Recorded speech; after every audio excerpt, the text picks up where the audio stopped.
Hi ಸ್ನೇಹಿತರೆ, ಮೇಷರಾಶಿಯ ಮೇ ತಿಂಗಳ ಭವಿಷ್ಯ ತಿಳಿದುಕೊಳ್ಳಲು ನಿಮಗೆಲ್ಲ ಸ್ವಾಗತ. ಈ ವಿಡಿಯೋದಲ್ಲಿ ಮೇಷರಾಶಿಯವರ ಮೇ ತಿಂಗಳ ಅದೃಶ್ಯ ಹೇಗಿರುತ್ತೆ, ಆರ್ಥಿಕ ಸ್ಥಿತಿ ಹೇಗಿರುತ್ತೆ, ಕುಟುಂಬದಲ್ಲಿ ಯಾವ ರೀತಿಯ ವಾತಾವರಣ ಇರುತ್ತೆ, ಉದ್ಯೋಗದಲ್ಲಿ ಏನೆಲ್ಲ ಬದಲಾವಣೆಗಳು ಸಂಭವಿಸಬಹುದು, ಶಿಕ್ಷಣದಲ್ಲಿ ಏನೆಲ್ಲ ಫಲಿತಾಂಶ ಸಿಗಬಹುದು, ವಿವರವಾಗಿ ತಿಳಿಯೋಣ ಬನ್ನಿ. ನೀವಿನ್ನೂ ನಮ್ಮ ಚಾನಲ್ ಸಬ್ಸ್ಕ್ರೈಬ್ ಮಾಡಿಲ್ಲ ಅಂದರೆ ಈಗಲೇ ಸಬ್ಸ್ಕ್ರೈಬ್ ಮಾಡಿ. ಆರ್ಥಿಕ ಸ್ಥಿತಿ. ಇದು ಮೇಷ ರಾಶಿಯವರಿಗೆ ಮಿಶ್ರ ಫಲಿತಾಂಶಗಳ ಸಮಯ. ಮೇ ತಿಂಗಳು ಆರ್ಥಿಕವಾಗಿ ಅಷ್ಟೊಂದು ಲಾಭದಾಯಕವಲ್ಲ. ಗುರು ಮತ್ತು ಶನಿ ಗ್ರಹಗಳ ಚಲನೆ ಆರ್ಥಿಕ ವ್ಯವಹಾರಗಳ ಮೇಲೆ ಹೆಚ್ಚು ಪ್ರಭಾವ ಬೀರುತ್ತದೆ. ಖರ್ಚು ನಿಯಂತ್ರಣ ಅಗತ್ಯ. ಅನಿರೀಕ್ಷಿತ ಖರ್ಚುಗಳು ಏರ್ಪಡಬಹುದಾದ ಸಾಧ್ಯತೆ ಇದೆ.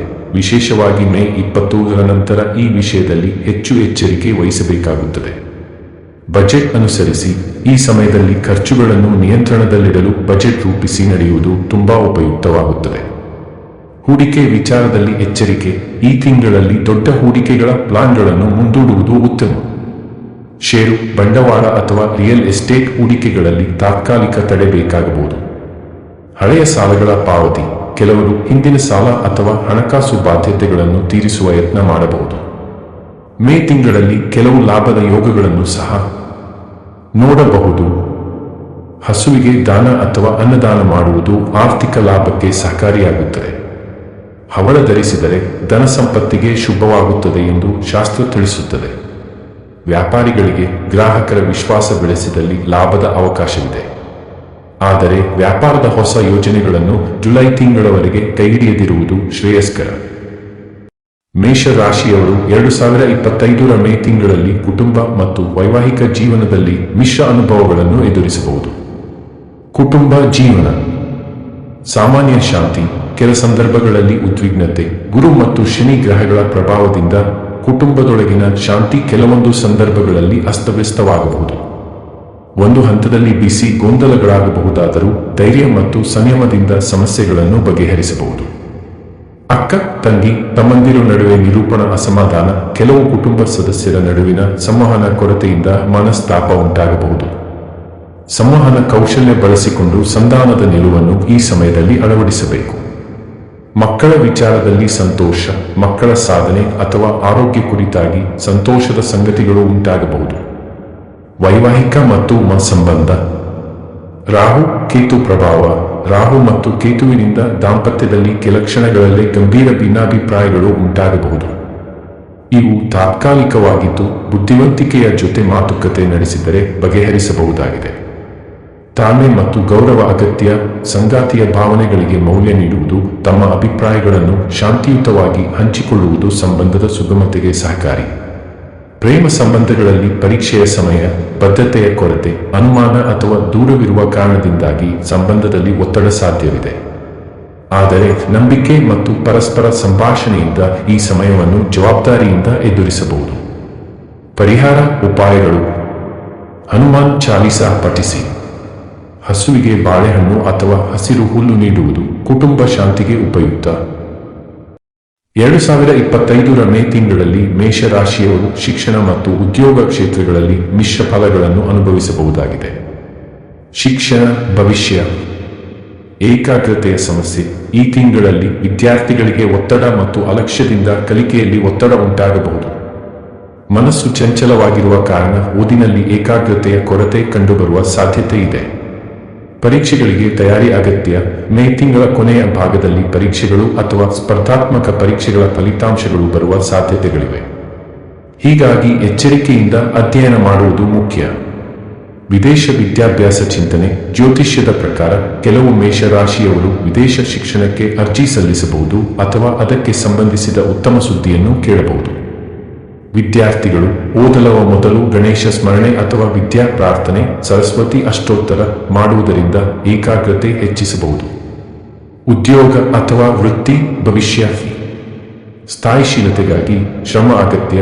ಈ ತಿಂಗಳಲ್ಲಿ ಶನಿ ಮತ್ತು ಗುರುವಿನ ಪ್ರಭಾವದಿಂದ ನಿಮ್ಮ ವೃತ್ತಿಯಲ್ಲಿ ನಿಶ್ಚಿತ ಸ್ಥಿರತೆ ಬರಬೇಕೆಂದರೆ ನೀವು ಹೆಚ್ಚು ಪರಿಶ್ರಮ ಪಡಬೇಕಾಗುತ್ತದೆ. ಅನುಭವಿಗಳಿಗೆ ಅಭಿವೃದ್ಧಿಯ ಸಾಧ್ಯತೆ. ಹಿರಿಯರಿಗೆ ತಂತ್ರಜ್ಞಾನ ಅಥವಾ ನಿರ್ವಹಣಾ ಕ್ಷೇತ್ರಗಳಲ್ಲಿ ಗುರುತಿನ ಸಾಧ್ಯತೆ ಇದೆ. ಆದರೆ ಪ್ರತಿ ಹೆಜ್ಜೆಯೂ ಜವಾಬ್ದಾರಿಯಿಂದ ಇರಬೇಕು. ಹೊಸ ಉದ್ಯೋಗ ಹುಡುಕುತ್ತಿರುವವರಿಗೆ ಉದ್ಯೋಗ ಬದಲಾವಣೆಗೆ ಯೋಗ್ಯ ಸಮಯವಲ್ಲ, ಏಕೆಂದರೆ ಈ ಸಮಯದಲ್ಲಿ ಸಿಕ್ಕಿರುವ ಅವಕಾಶಗಳು ತಾತ್ಕಾಲಿಕ ಅಥವಾ ನಿರಾಶಾ ಸೂಚಕವಾಗಬಹುದು. ಕಾಯುವಿಕೆ ಉತ್ತಮ. ಕಚೇರಿ ರಾಜಕೀಯ ಎಚ್ಚರಿಕೆ ಅಗತ್ಯ. ಸಹೋದ್ಯೋಗಿಗಳೊಂದಿಗೆ ಸಂಬಂಧಗಳಲ್ಲಿ ಸ್ಪಷ್ಟತೆ ಮತ್ತು ಶ್ರದ್ಧೆಯಿಂದ ನಡೆದುಕೊಳ್ಳಿ. ಅನಾವಶ್ಯಕ ಗೊಂದಲ ತಪ್ಪಿಸಲು ಸಮಾಧಾನಪೂರ್ವಕ ನಡವಳಿಕೆ ಅಗತ್ಯ. ನೀವು ಮಾಡಬಹುದಾದ ಕೆಲವು ಪರಿಹಾರಗಳು: ಹನುಮಾನ್ ಚಾಲೀಸಾ ಪಠಣ ದೈನಂದಿನವಾಗಿ ಮಾಡುವುದು ಒಳ್ಳೆಯದು. ನಿತ್ಯವೂ ಮೊದಲು ಓದುವುದಕ್ಕೂ ಮುಂಚೆ 5 ನಿಮಿಷ ಧ್ಯಾನ ಅಥವಾ ಶ್ಲೋಕ ಪಠಣ ಮಾನಸಿಕ ಸ್ಥಿತಿ ಕಾಯುತ್ತದೆ. ಭಾನುವಾರ ಅಥವಾ ಮಂಗಳವಾರ ಹಸುವಿಗೆ ಬಾಳೆಹಣ್ಣು ಅಥವಾ ಮೇವು ನೀಡುವುದು ಕಾರ್ಮಿಕ ಕ್ಷೇತ್ರದಲ್ಲಿ ಉತ್ತಮ ಫಲಿತಾಂಶಕ್ಕೆ ಸಹಾಯ ಮಾಡುತ್ತದೆ. ಮೇಷ ರಾಶಿಯವರು 2025 ಮೇ ತಿಂಗಳಲ್ಲಿ ಆರೋಗ್ಯದ ವಿಷಯದಲ್ಲಿ ಜಾಗರೂಕತೆಯ ಅವಶ್ಯಕತೆ ಇದೆ. ಆರೋಗ್ಯ ಭವಿಷ್ಯ. ಶನಿಯ ಪ್ರಭಾವ, ಶರೀರದ ದೌರ್ಬಲ್ಯ. ಶನಿ ಗ್ರಹದ ಪ್ರಭಾವದಿಂದಾಗಿ ದೈನಂದಿನ ಶಕ್ತಿಯಲ್ಲಿ ಕುಂದಿತತೆ, ದೌರ್ಬಲ್ಯ ಅಥವಾ ಸಣ್ಣ ತೊಂದರೆಗಳು ಅನುಭವವಾಗಬಹುದು. ವಿಶೇಷವಾಗಿ ನಡುಕಟ್ಟು, ಕಾಲು, ಬೆನ್ನು ಸೇರಿದಂತೆ ಮೂಳೆ ಸಂಬಂಧಿತ ಸಮಸ್ಯೆಗಳು ಕಂಡುಬರುವ ಸಾಧ್ಯತೆಗಳಿವೆ. ಒತ್ತಡ ಮತ್ತು ನಿದ್ರೆ ಸಮಸ್ಯೆ. ಮನಸ್ಸಿನ ಒತ್ತಡ, ಕೆಲಸದ ಹೊರೆ ಅಥವಾ ಆಂತರಿಕ ತಾಳ್ಮೆಯ ಕೊರತೆಯಿಂದ ನಿದ್ರೆ ಸಮಸ್ಯೆ ಎದುರಾಗಬಹುದು. ತಲೆನೋವು ಸಮಸ್ಯೆ ಅಥವಾ ರಕ್ತದೊತ್ತಡ ವ್ಯತ್ಯಾಸಗಳು ಉಂಟಾಗಬಹುದು. ಹವಾಮಾನ ಸಂಬಂಧಿತ ಆರೋಗ್ಯ ವ್ಯತ್ಯಾಸ. ಈ ಅವಧಿಯಲ್ಲಿ ಬಿಸಿಲಿನ ತೀವ್ರತೆಯಿಂದ ದೇಹದ ತಾಪಮಾನ ಅಸ್ಥಿರತೆ, ತ್ವಚೆಯ ಸಮಸ್ಯೆಗಳು ಅಥವಾ ಉಷ್ಣಾಂಶದ ಸಮಸ್ಯೆಗಳು ಉಂಟಾಗಬಹುದು. ನೀರಿನ ಸೇವನೆ ಹೆಚ್ಚಿಸುವುದು ಅಗತ್ಯ. ಆಹಾರದ ಬಗ್ಗೆ ಎಚ್ಚರಿಕೆ. ಮೇ ತಿಂಗಳಲ್ಲಿ ತಿನ್ನುವ ಆಹಾರದಲ್ಲಿ ಎಚ್ಚರಿಕೆಯಿಂದ ಇರಬೇಕು. ಬಾಯಾರಿಕೆಯ ಕೊರತೆ ಅಥವಾ ಜೀರ್ಣಕ್ರಿಯೆಯ ತೊಂದರೆಗೊಳ್ಳಬಹುದು.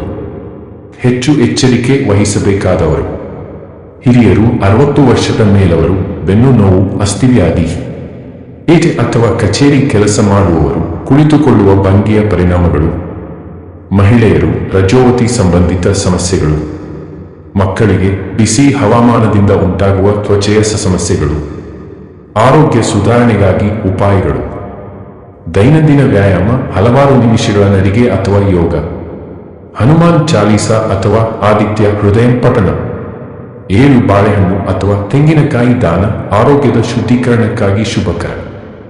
ಹಸಿರು ತರಕಾರಿಗಳ ಸೇವನೆ ಮತ್ತು ಹೆಚ್ಚು ನೀರು ಕುಡಿಯುವುದು.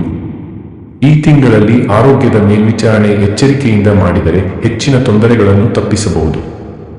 2025 ಮೇ ತಿಂಗಳಲ್ಲಿ ಮೇಷರಾಶಿಯವರು ಅನುಭವಿಸಬಹುದಾದ ಶನಿವಾರದ ಶಕ್ತಿ. ರಾಹುಕೇತು ಸಂಚಲನ ಮತ್ತು ಗುರುಬಲದ ಪರಿಣಾಮದಿಂದ ಕೆಲ ಅಸಮಾಧಾನಕಾರಿ ಘಟನೆಗಳು ಸಂಭವಿಸಬಹುದಾದ್ದರಿಂದ ಪರಿಹಾರಗಳನ್ನು ಪಾಲಿಸುವುದು ಅತ್ಯವಶ್ಯಕ. ಇಲ್ಲಿವೆ ಕೆಲವು ಶಕ್ತಿಯುತ ಮತ್ತು ಸುಲಭವಾದ ಪರಿಹಾರಗಳು ಸಹ ನೀವು ಮಾಡಿಕೊಳ್ಳಬಹುದು. ಹನುಮಾನ್ ಪೂಜೆ. ಮಂಗಳವಾರ ಮತ್ತು ಶನಿವಾರದಂದು ಹನುಮಾನ್ ಚಾಲೀಸಾ ಪಠಣ ಮಾಡಿ. ಹನುಮಂತ ದೇವಾಲಯಕ್ಕೆ ಹೋಗಿ ತಿಲದ ದೀಪ ಹಚ್ಚಿ.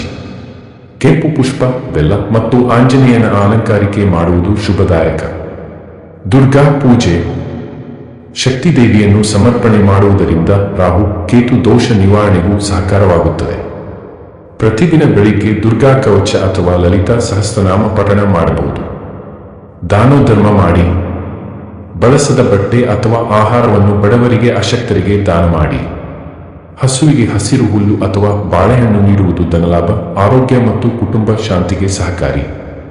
ರತ್ನಧಾರಣೆ. ನಿಮ್ಮ ಜಾತಕ ನೋಡಿಕೊಂಡು ಧರಿಸಿ.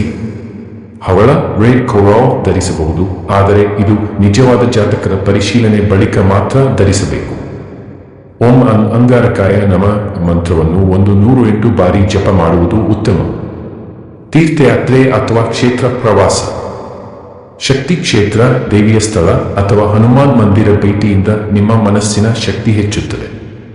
ಕೆಲವರಿಗೆ ತಾತ್ಕಾಲಿಕ ಮನಃಶಾಂತಿ ಮತ್ತು ದುಃಖ ಪರಿಹಾರವಾಗುತ್ತದೆ. ಮಾಂಸಾಹಾರ, ಮದ್ಯಪಾನದಿಂದ ದೂರವಿರಿ.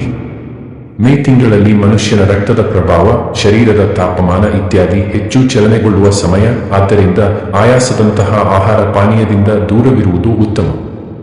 ಈ ಪರಿಹಾರಗಳನ್ನು ನಿಷ್ಠೆಯಿಂದ ಮಾಡಿದರೆ ಮೇ ತಿಂಗಳಲ್ಲಿ ನಿಮಗೆ ಆಗಬಹುದಾದ ಸಮಸ್ಯೆಗಳು ಕಡಿಮೆಯಾಗಬಹುದು ಮತ್ತು ಗ್ರಹಬಲದಿಂದ ಸ್ವಲ್ಪ ತೊಂದರೆಗಳಿದ್ದರೂ ಉತ್ತಮ ಫಲ ನೀಡುವ ಸಾಧ್ಯತೆ ಇರುತ್ತದೆ. ಇದಿಷ್ಟು ಮೇ ತಿಂಗಳ ಭವಿಷ್ಯವಾಗಿತ್ತು. ಧನ್ಯವಾದಗಳು.